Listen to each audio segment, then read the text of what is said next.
Hello friends, welcome to our YouTube channel UGC NET legal corner.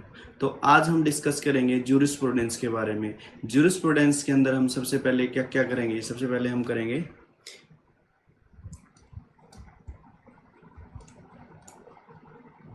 Introduction and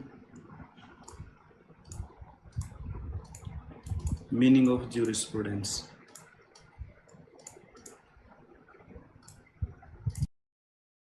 second, definition of jurisprudence.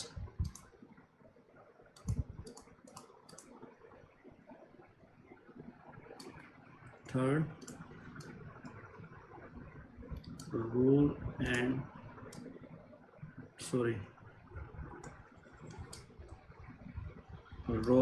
purpose of jurisprudence। तो सबसे first देखते हैं introduction and meaning of jurisprudence. Introduction and meaning of jurisprudence. जो jurisprudence word है वो एक Latin word से drive हुआ है, ज्यूरिस्प्रूडेंसिया।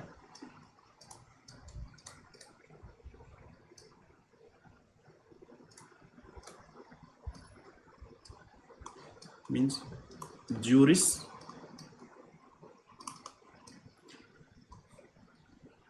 plus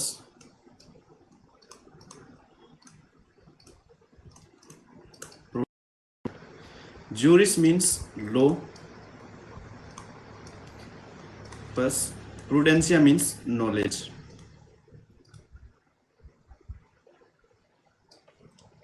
क्या हुआ? Knowledge of law.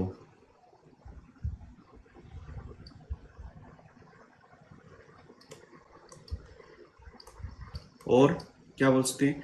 Skill of law.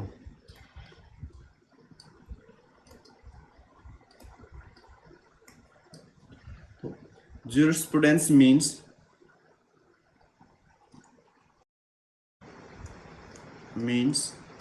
to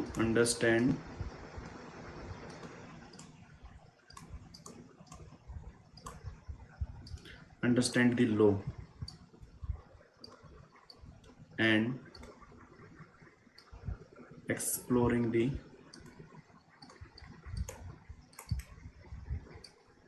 things behind the law,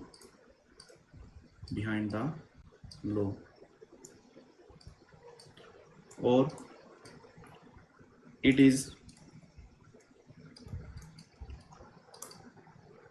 thought or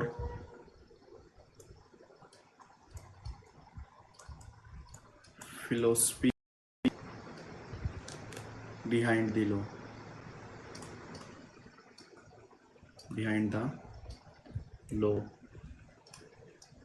is called jurisprudence। Means to understand the law and exploring the things behind the law। Mean तो इसका मतलब क्या हुआ कि लॉ को understand करना, समझना कि सोसाइटी को क्यों जरूरत पड़ी उस लॉ की, उसके पीछे क्या रीजनिंग थी। बेसिकली ज्यूरिस्प्रूडेंस समझ अंडरस्टैंड करने के लिए बेसिकली तीन चीजें होती हैं। सबसे पहले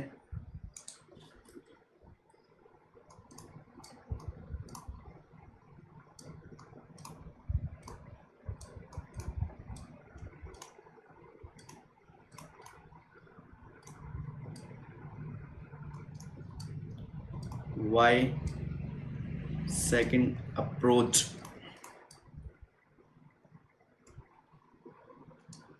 third reform.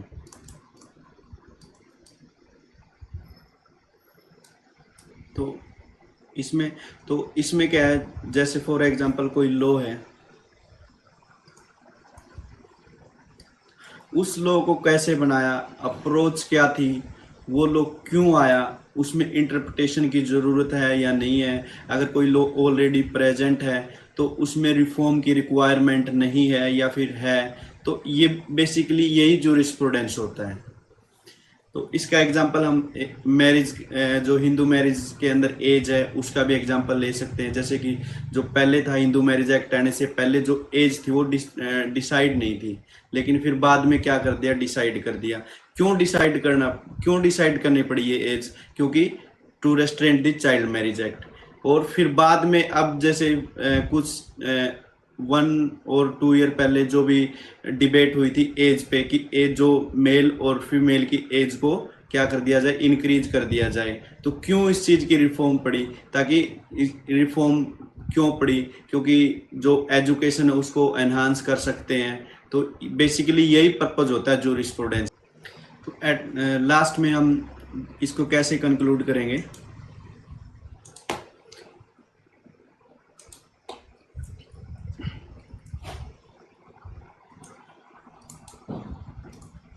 jurisprudence is the knowledge of law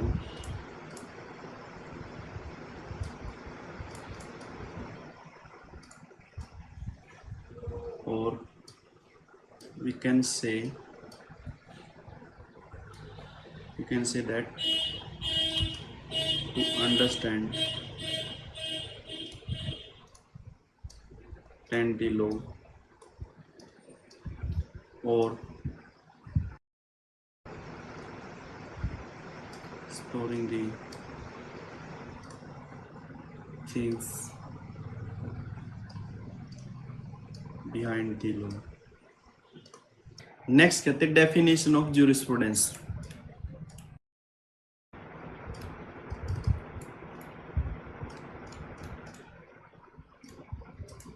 basically हम वही डेफिनेशंस करेंगे जो एग्जाम प्रोस्पेक्टिव से इंपॉर्टेंट है। सबसे पहले डेफिनेशन आती है उल्पेन। तो उल्पेन एक रोमन जूरिस्ट था। He define jurisprudence the observation of things divine and human, science of just and unjust. Next definition आती है ऑस्टिन की। Austin was the first jurist to make jurisprudence as science. Means Austin first jurist था जिन्होंने jurisprudence को as a science mention किया था। He defines jurisprudence is the philosophy of law. तो जो ऑस्टिन उन्होंने डिफाइन किया कि जो जूरिस्प्रूडेंस एक फिलोसफी ऑफ पॉजिटिव लॉ है। पॉजिटिव लॉ कौन से लॉ होते हैं? Positive law are those law which is already existing in the society. Means जो लॉ ऑलरेडी सोसाइटी के अंदर प्रेजेंट है उस वो पॉजिटिव लॉ होते हैं। तो उन्होंने क्या बोला, in the other words jurisprudence is not a moral philosophy but it is a scientific and systematic study of existing actual and positive law। उनके अकॉर्डिंग क्या था, जो जूरिस्प्रूडेंस है वो एक मॉरल फिलोसफी नहीं है, बल्कि वो एक क्या है, सिस्टमैटिक एंड साइंटिफिक स्टडी है जो लॉ ऑलरेडी प्रेजेंट है सोसाइटी के अंदर। मीन्स ऐसे लॉ जो सोसाइटी के अंदर पहले से ही प्रेजेंट है वो क्या है, पॉजिटिव लॉ बोलते हैं उसको, और वो क्या है, जूरिस्प्रूडेंस है। तो जूरिस्प्रूडेंस, ऑस्टिन ने जूरिस्प्रूडेंस को 2 क्लासेस में डिफाइन किया था, जनरल और पर्टिकुलर जूरिस्प्रूडेंस। जनरल जूरिस्प्रूडेंस वही जो philosophy of positive law, means जो लॉ ऑलरेडी सोसाइटी के अंदर एग्जिस्ट है। पर्टिकुलर जूरिस्प्रूडेंस वो लॉ जो किसी सोसाइटी ने उन लॉ को अडॉप्ट कर लिया, तो वो क्या हो गए, पॉजिटिव लॉ। तो देखो इन्होंने क्या मेंशन किया, is the science of any such system positive law as now actually obtains or once actually obtained in a specific determined nation। Means या तो किसी ने उन लॉज को अडॉप्ट कर लिया या फिर कोई स्पेसिफिक डिटरमाइंड नेशन है जिन्होंने उसको ऑब्टेन कर लिया, तो फिर उसके बाद क्या बन गए, वो पर्टिकुलर जूरिस्प्रूडेंस बन गया। लेकिन इस डेफिनेशन का क्रिटिसिज्म जो ऑस्टिन ने डेफिनेशन दी थी, वो हॉलैंड ने इसका क्रिटिसिज्म किया। हॉलैंड का कहना ये कि जो साइंस है वो साइंस है उसको हम किसी पार्ट के अंदर डिवाइड नहीं कर सकते, किसी क्लासिफिकेशन के अंदर डिवाइड नहीं कर सकते। जैसे ऑस्टिन ने जूरिस्प्रूडेंस को दो क्लासेस में डिफाइन किया था, जनरल और पर्टिकुलर। नेक्स्ट आते Holland. According to him jurisprudence as the formal science of positive law.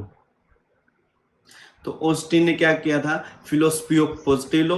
अब हॉलैंड क्या बोले, formal science of positive law.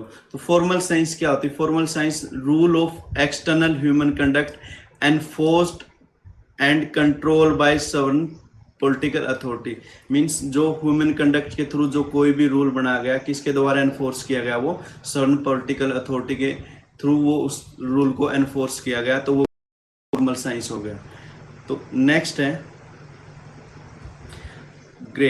तो according to him jurisprudence is the science of law, the statement and systematic arrangement of rule followed by the court and the principle involved in those rules। Means क्या हुआ, जो jurisprudence है deals with the only that kind of law which consists the rule enforced by court while administrating the justice। Means वो इन्होंने क्या कर दिया, जो वो jurisprudence क्या रूल, कैसे रूल जो कोर्ट के द्वारा एनफोर्स किए गए, कब किस टाइम, जब वो क्या करे, एडमिनिस्ट्रेटिंग दी जस्टिस डिलीवर कर रही थी, तो उस टाइम जो जो भी रूल एनफोर्स किए गए कोर्ट के थ्रू, तो वो क्या हो गया, जूरिस्प्रूडेंस हो गया। नेक्स्ट है to him the science of first principle of civil law। civil law means rule enforced by court while administering justice। According to jurisprudence इन सालमन ने jurisprudence को दो सेंस में डिफाइन किया। सबसे पहले जेनरिक और सेकंड है specific. Generic sense jurisprudence can be defined as science of civil law, science of civil law, और जो स्पेसिफिक है उसको डिफाइन किया as the science of principle of civil law. तो अब बात आती है सिविल साइंस ऑफ जो सिविल लॉ, वो क्या होता है, civil law consist the rule applied by the court in the administrating of justice.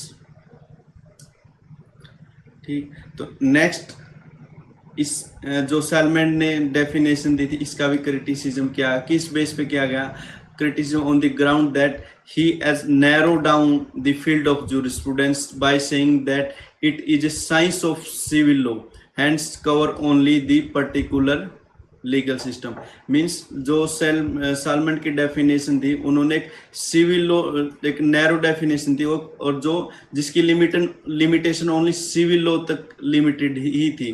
तो जो और पर्टिकुलर लीगल सिस्टम था, जो मतलब वो उस चीज को कवर नहीं कर सकते, तो इसलिए इस चीज का, इस डेफिनेशन का क्रिटिसिज्म किया गया। उसके बाद आती है HLA हार्ट। इन्होंने क्या बोला, लीगल सिस्टम, इन्होंने जो jurisprudence को दो कैटेगरी में डिफाइन किया, सेकेंडरी रूल। ठीक है, primary rule are those rule which is impose the duty, जो ड्यूटी इम्पोज करते हैं किसी पर, और secondary rule are those which provide for creation और variation of the duty by removing the defect of primary rules. Primary rules क्या हो गए, सबसे पहले कि ड्यूटी इम्पोज करना, और सेकेंडरी रूल अगर कोई ड्यूटीज के अंदर कोई क्रिएशन करना हो, या फिर कोई वेरिएशन करना हो, या फिर कोई किसी प्रकार का कोई डिफेक्ट है प्राइमरी रूल्स के अंदर, उन डिफेक्ट्स को रिमूव करने के लिए क्या हो गए, जो भी सेकेंडरी रूल्स हो गए। नेक्स्ट करते हैं doctor K C Allen. According to him jurisprudence is scientific synthesis of all essential principle of law. Next G.W. Penton. According to him, jurisprudence is a method of the study, not the law of one country, but of the general nation of the law itself. Next है Julius Stone. According to him, jurisprudence is a lawyer of extraversion. Means it is lawyer examination of the perspectives, idea and techniques of the law in the light derived from the present knowledge in the discipline other than the law। तो ये थी definitions of jurisprudence, जिसमें जो importance definition थी हमने वही किया exam perspective से। That's all for today। जो नेक्स्ट लेक्चर उसके अंदर हम scope of jurisprudence and utility of jurisprudence discuss करेंगे। आई होप आपको ये वीडियो अच्छी लगी होगी और आप ये वीडियो अपने फ्रेंड्स के साथ भी शेयर कर सकते हो जो यूजीसी नेट लॉ की प्रिपरेशन कर रहे हो। और please share and subscribe. Thank you.